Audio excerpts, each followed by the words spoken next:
Hey, what's happening, y'all? It's your boy Rico from Street Scores. A few roster moves were made today, so we got to break all of that down. Who was all cut? Because we had to get down to 85 players before the 4 p.m. deadline, so a few guys didn't make it.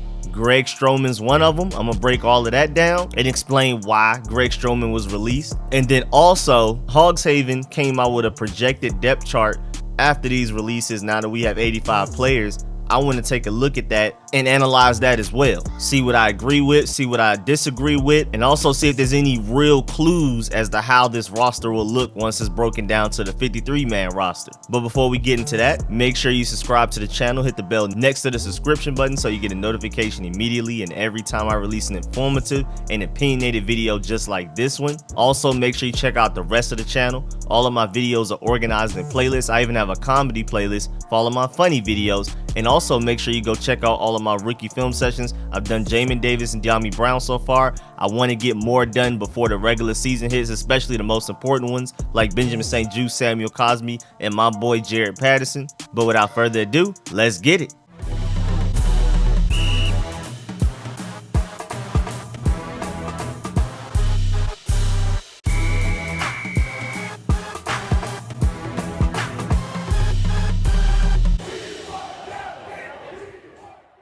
All right, so today, the Washington football team has announced that it's released tight end Nick Guggemos and cornerback Greg Stroman. The roster is now officially down to 85 players. Well, technically 85 because David Bada is still an international pathway player, so he doesn't count towards our roster cap. He's an extra spot. So when we were allowed to have 90, he was the 91st. Now that we're allowed to have 85, he's the 86th. And then also, David Sharp is on the COVID-19 reserve list right now. So whenever he comes off of that, they're gonna have to release somebody else. So a lot of those guys on the deep end of the roster right now better do all they can with these last few days before David Sharp returns to the active roster, because somebody's going to have to go when David Sharp returns. And the Greg Stroman thing is really interesting. First of all, he exceeded expectations as a 7th round rookie back in 2018, but he's only played in 5 games, and then it's really just been injuries. I remember that Odell Beckham game where like he was bad against Odell, but you can see potential. I mean, the fact that we even threw him out there against an Odell Beckham while he was still in his prime, when he was still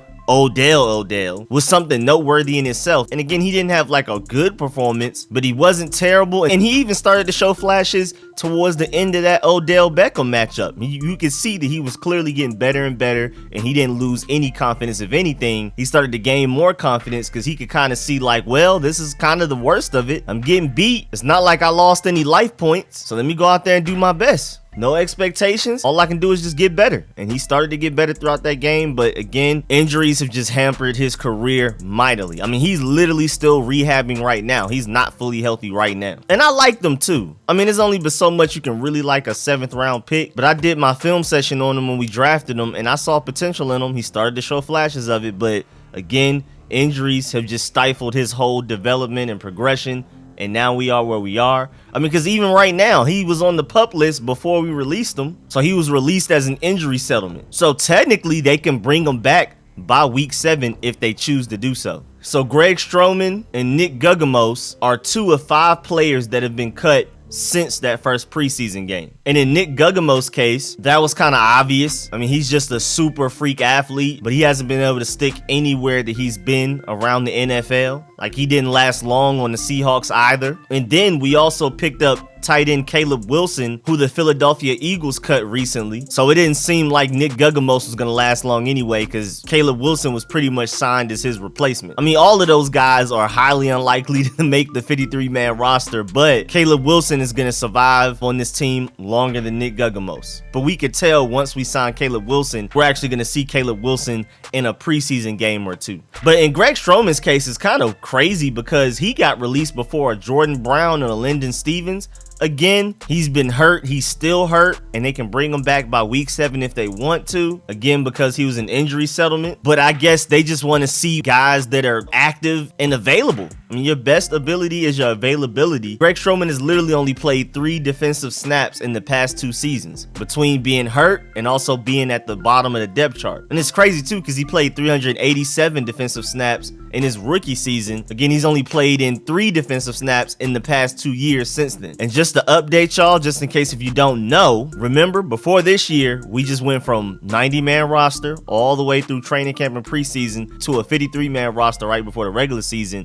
But this year, for the first time ever in the NFL, we go from 90 to 85 to 80, then to 53. Today was the deadline to get it from 90 to 85, 4 p.m. Still hasn't reached that yet, but we just went ahead and got it out the way early in the morning. And then the next deadline is to get it down to 80 by August 24th. And then we have to get it down to 53 by August 31st. So it's just the every 7 days thing. After we go from 90 to 85, every 7 days is more cuts. And remember, going from August 24th to August 31st, we have to go from 80 to 53. That's 27 cuts. It's in increments of 5. And then on August 31st, we got to cut 27 at once. But now let's go look at this Hogs Haven updated depth chart. And of course, the Burgundy and Gold are going to come out with their own depth chart, their unofficial depth chart, before this preseason game on Friday that I will be live streaming. And of course, we're going to analyze that as well. But just to get a sneak peek, I don't want to look at it too long. I'm just going to look at some of the most notable things. First of all, the fact that Torrey McTyer is right behind William Jackson in the depth chart, because Benjamin St. Juste is behind Kendall Fuller still.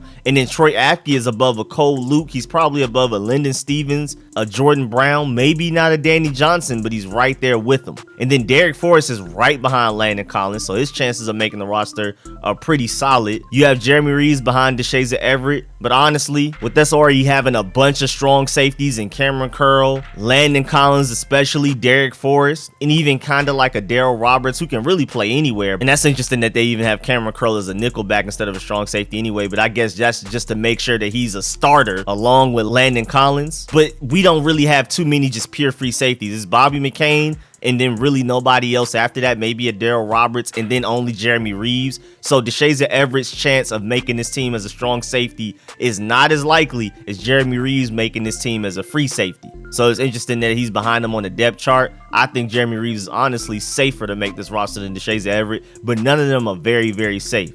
Also, you have Jamin Davis as one of the outside linebackers. We still have John Bostic starting at Mike.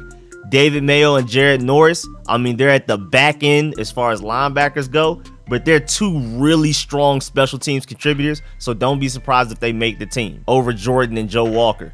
And then I'm happy that Khaleke Hudson is right behind Jamin Davis as far as the will linebacker goes, because if Jamin Davis somehow through these last 2 preseason games and these last few training camp practices the next few weeks, if he's able to take over as their starting Mike linebacker and is able to catch up mentally to where we need him to be and become the quarterback of the defense, that would niche out John Bostic, because that's literally all he's really good at, is being the quarterback of the defense. You don't want to depend on him in run support. You definitely don't want him out there covering anybody. So if Jamin Davis can take that over and move John Bostic to the bench, that means Khaleke Hudson is right next in line to be that starting will linebacker. And that's probably your most athletic and highest ceiling combination of 3 linebackers. Khaleke Hudson at will, Jamin Davis at Mike, Cole Holcomb at Sam. And then also with the defensive line, it's interesting to see that Casey Toohill is above Shaka Toney and James Smith-Williams is above William Bradley King.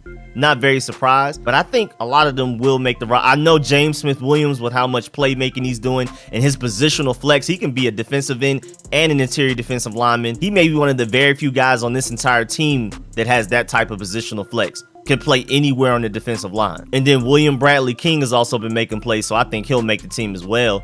But then it's Deron Payne, Tim Settle, and then it's David Bada right behind him. And he's been stringing together multiple good games. He also had a really good preseason debut against the Patriots. So don't be surprised if David Bada makes the team. And then it's really interesting that Matt Ioannidis is above Jonathan Allen on the depth chart. That's really interesting. I'm just going to assume that was a mistake, because not only have we seen no evidence of this in games previously, but even through training camp, Matt Ioannidis just started practicing yesterday. And then on offense, of course, your starting 5, Charles Leno, Wes Schweitzer, and Eric Flowers has been one of the most competitive back and forth training camp battles this season. I feel like that's a very underrated topic, because as of late, the past few days, Eric Flowers has been getting the most reps with the ones, but before then it's been clearly Wes Schweitzer. We'll see how that goes. Maybe they're just interchanging week by week. We'll see. Chase Roulier is your starting center, of course. Brandon Sheriff starting right guard. Samuel Cosme is starting right tackle. I love the fact that Sadiq Charles is right behind Brandon Sheriff. Of course, he can also be a backup tackle if you need him to be. So really, he's your backup right guard and your backup left tackle. Or if you have Cornelius Lucas as your backup left tackle, you can just keep Sadiq Charles as just a backup for anybody that gets hurt on the right side. And then Tyler Larson, again, is of course above a Keith Ishmael. Even though Keith Ishmael was recently drafted by this organization, Tyler Larson has the positional flex. Ron Rivera's big on that, can play both center and guard. And then, of course, your starting slot is Adam Humphries, but it's interesting that DeAndre Carter is right behind him. Not surprised, especially after what he showed in the return game, in the preseason game, and then all through training camp, he's actually been a really solid slot option as well. Has even been getting a lot of reps with the ones, probably more reps with the ones than Steven Sims and Dax Milne. So I'm not surprised he's the backup slot as of right now. And even if Dax Milne doesn't make the 53, I hope he definitely makes the practice squad. He was picked in the 7th round, so maybe other teams aren't looking to take him from us if we put him on the practice squad. Never know, though. The Jets may go and try to get Zach Wilson's favorite target through his magical season last year, just like how the Bengals went and got Thaddeus Moss from us once we released him. And then on outside, of course, Terry McLaurin, Curtis Samuel starting. I love the fact that De'Ami Brown is right behind Terry McLaurin. I think De'Ami Brown is honestly higher on the depth chart than a Cam Sims, but it's still obvious that Cam Sims is right behind Curtis Samuel. And then the happiest thing on this whole depth chart for me is the fact that Logan Thomas is your number 1 tight end, then it's John Bates, then it's Samus Reyes. With how bad Tamarick Hemingway was in that last preseason game, and with him being out with a concussion in practices this week, I'm surprised Ricky Seals-Jones isn't above him. But I guess he can't fall too far from grace because Tamarick Hemingway was literally tight end 2 until that preseason game. And he was just so awful in every aspect of football. Blocking, route running, catching. I mean, literally every aspect of playing the tight end position, he failed in the preseason game. I mean, it was like atrocious. Of course, the quarterbacks, Ryan Fitzpatrick, big gap. Taylor Heineke, small gap. Kyle Allen, small gap. Steven Montez. And then your running backs, I love to see it. Antonio Gibson, Peyton Barber, and Jared Patterson. If they keep 4, that means Jared Patterson is definitely safe. If they keep 3, I hope Jared Patterson definitely makes it above Peyton Barber on the depth chart. And this week in practices, like I reported yesterday, Jared Patterson's been getting runs with the 1s and the 2s, while Peyton Barber has been with the 3s. So Jared Patterson is actually probably above Peyton Barber on the depth chart already, and pretty safe to make the 53-man roster, along with Samus Reyes. Those are 2 people that I'm keeping a big eye on. Of course, J.D. McKissick is your only 3rd down back. I like the fact that Hogs Haven separates that as a different thing, because it kind of is. He doesn't really play the same role as these other guys. J.D. McKissick is more likely to have more catches than carries, and these other guys are more likely to have more carries than catches. And then, of course, your special teams, obviously, Tress Way, Dustin Hopkins, Cameron Cheeseman. And then before we get out of here, also Antonio Gandy Golden, not too sure if he makes this team.